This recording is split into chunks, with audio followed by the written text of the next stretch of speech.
Hello, everyone, and thank you for joining me, Dave Knight, for this week's podcast, which is the beginning of Series 7 and number 61 in our weekly releases. I'm releasing this series as both a video and audio podcast, so whichever you prefer to watch or listen to, please take your pick, and I'll be releasing this on our weekly Sunday newsletter. A warm welcome to you all as we get straight into this 9 p.m. Sunday Settler. These weekly individual coaching podcasts for individuals and businesses are wrapped up into tailored Bulletproof Yourself wellbeing packages and to help people overcome different areas of challenge in their lives. You can view these wellbeing packages on my website sundaysettler.com, clicking on the Bulletproof Yourself page. This week's Sunday Settler is entitled, What is Your Next Step? Because that's all we need to know. And I'm going to talk you through a journey that I once took. And when faced with some clear choices, if you like, I'll explain how I made my decision and the realization I had regarding the unnecessary pressure that I was placing on myself. And the most important thing about me sharing this journey with you is how it can be applied to either your life or someone else that you might know in that moment of stuckness that we sometimes experience. So please get yourself into your relaxing space for 10 to 15 minutes. This is your time. And in the journey that I share with you over the next sort of 5 to 10 minutes, I'd like you to close your eyes if it's safe to do so, and take a few deep breaths through your nose, out through your mouth, and feeling your chest rise and fall.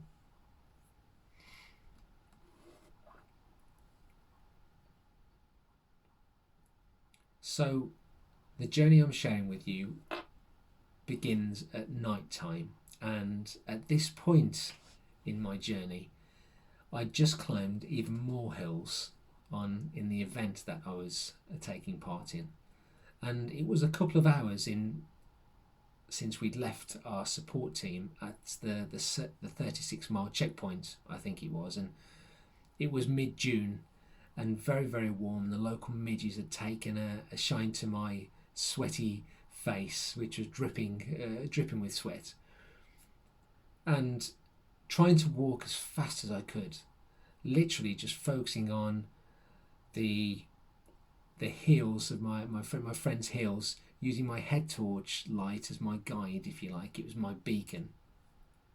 And my friend was maximum 5 feet in front of me, and however, just like the ball in the sea, despite swimming out to collect it, the tide keeps taking that ball further out, doesn't it? Well, my friend's heels was exactly the same. Despite striving, sweating, and sheer resilience, trying to get to those heels, I never quite got there. But just focusing on them allowed me to keep making my next step forwards, because that's all I needed to focus on. And after leaving that last checkpoint, my calves, the backs of my knees, which I've may have mentioned before, I've always had problems with my knees since my footballing days, and they were really starting to hurt now, and every step was harder, and I just couldn't get any closer to my friend's heels. And it must have been 1 a.m. in the morning now, and I had to keep on his trail because he was my safety net, as I was his if any of us either of us had to stop or we were injured, for example. And the other 2 members of our team had somehow managed to motor on, as we'd agreed when we left the last checkpoint. They motored on in their own pace, and they had to travel at the pace that they were capable of, and we agreed that, as I say, as a team, that we would do that, but we would stay in twos. And we had 24 hours, you see, to complete this 54-mile hike across the Highlands in Scotland. And Maybe it was a mistake that we'd split as a team. Who knows? But at least we're in twos. And 15 or 16 hours earlier, we'd been full of excitement and apprehension when we woke up that morning and making our way to the start point of the event at Fort William it was. And that time seemed so far away right now as I was chasing my friend's heels. My team and I had been full of nervous energy at that earlier on in the day, messing around, having the banter, and we'd done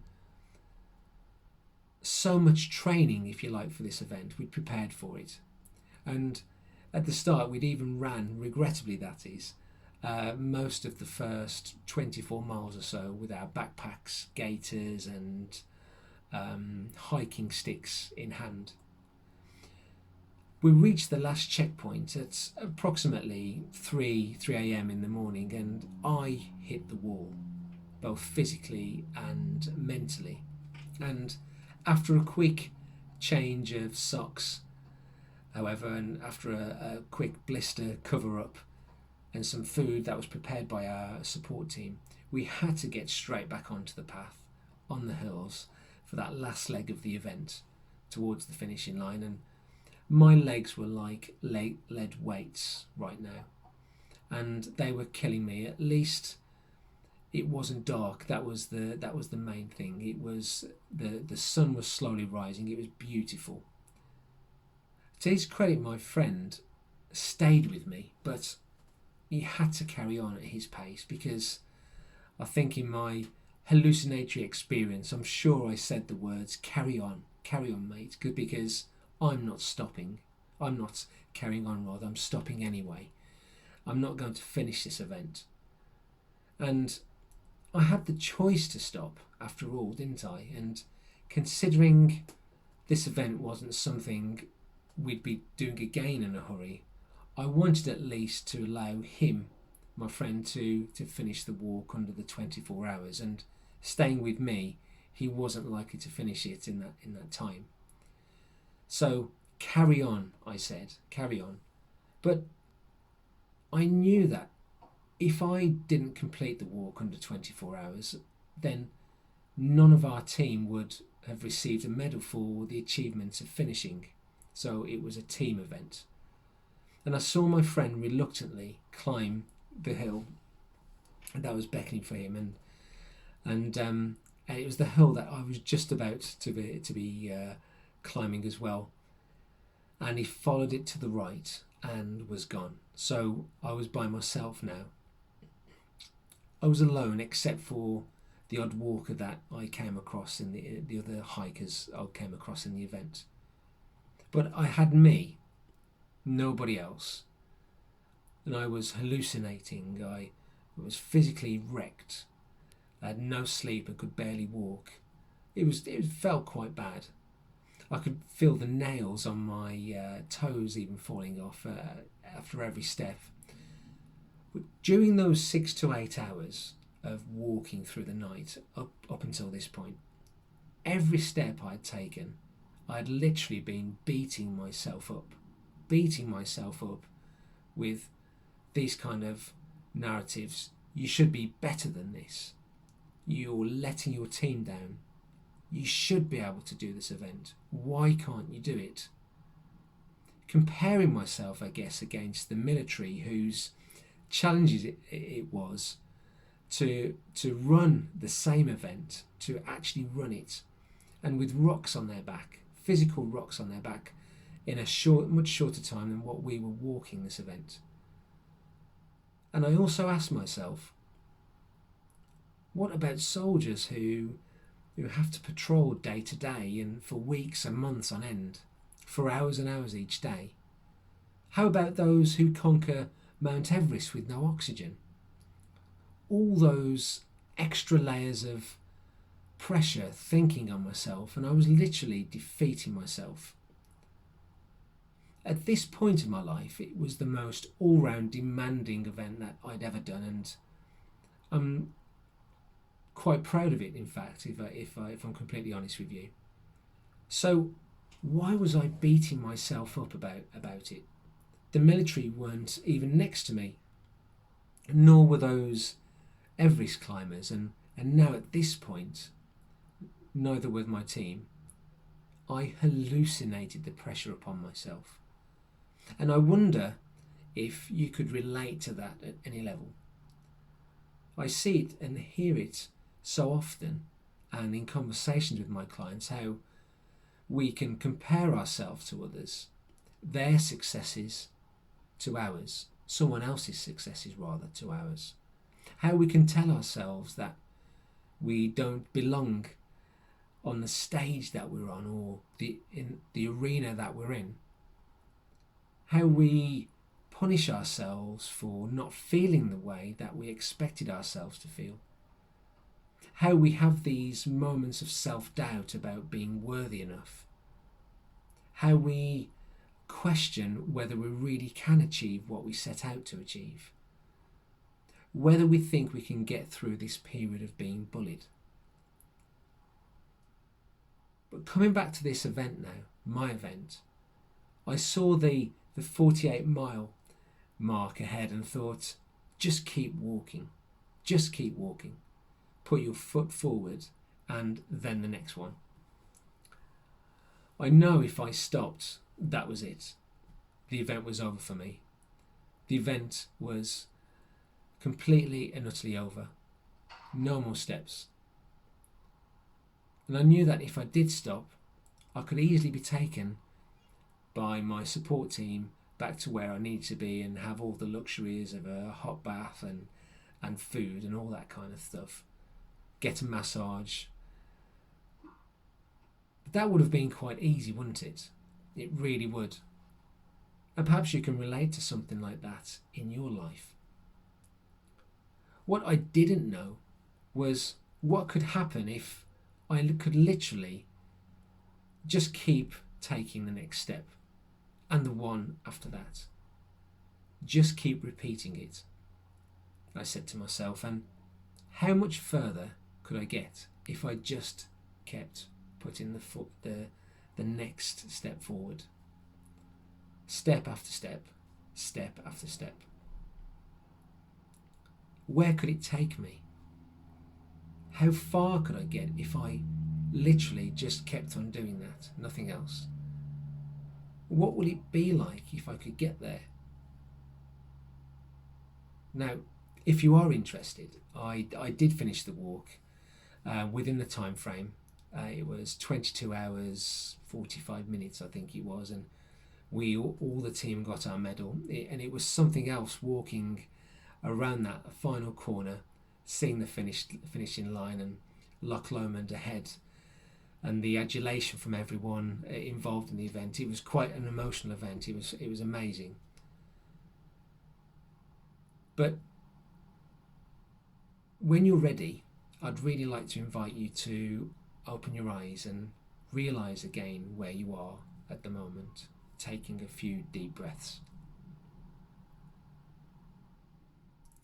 Because, and as you're listening and coming round, I'd like to point to the moral of this story, because there is a moral of the story, and your own interpretation of it will work for you. And you may listen to this again and in the future and interpret it in a totally different way.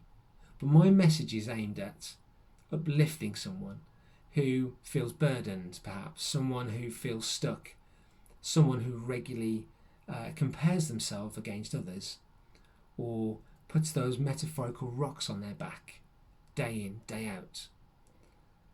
Perhaps innocently so, and unnecessarily so, and not even being aware of doing it in the first place. Feeling the weight of them every single day, or at least most days, rather. My rocks of pressure and letting others down may be your feeling that you've carried with you for many years, what someone once said to you, their opinion perhaps. The truth is, my Everest or military person, who I compared myself against in my event, That might be your person who you see as being more successful than you in terms of careers, money, family, relationships, and material things. My feeling stuck in that event that I've just shared with you could be someone else's stuckness in another area of their life. The truth is, comparing ourselves against others is just an opinion. That is not real. And we can make these stories up, can't we? Which creates the pressure for ourselves and in turn adds to the feeling of stuckness that we feel. We're never likely to be in the moment and to be grateful for it, to be grateful for what we have achieved. On the one hand, every single one of us has this wonderful gift to make stories up. However, on the other hand, those stories can be so debilitating for us, for ourselves, beating ourselves up unnecessarily. And we can quite often be our own worst enemy in doing so. We really, really can start a new story, let's say, by just knowing our next step, by putting our next step forward and the next step after that, and just measuring ourselves against ourselves rather than anybody else. And what are we already doing anyway, and what else can we do? And doing this, you can be confident that your event, in inverted commas, has nowhere near finished yet. It really hasn't. In this podcast, we've shared a journey. I've shared one of my life journeys in a major event that I did when I was younger, in a way to try and make it relatable at some level to a journey that you may have once taken or you're currently on at the moment, right now. Because when we're feeling stuck, sometimes we can exercise our gift to be curious and wonder where the experience is actually coming from. The experience is coming from us. It really is. If we're faced with a decision within the story that we're self-creating, we have the ability to think another way, or even to take our experience less seriously or believe it to be true. And through focusing on what our next step is, it keeps us on a journey, our life journey.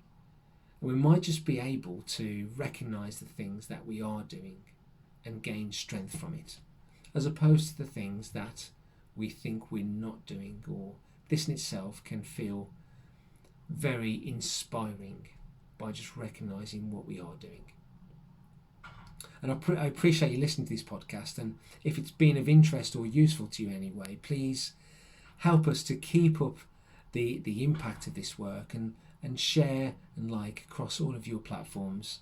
And if you haven't done already, subscribe to our newsletter via our website, sundaysettler.com. If you're feeling a little lost or stuck at the moment and think you would benefit from an initial call regarding a challenge, call me and we can take it from there. Please quote Next Step 10 and you'll receive a 20-minute free intake call, 10% off your first full session with me, and availability over the telephone in between sessions to clarify anything that we discussed in any of our sessions. But thanks again for listening, and I look forward to speaking to you in the week and also on our next episode. Bye for now.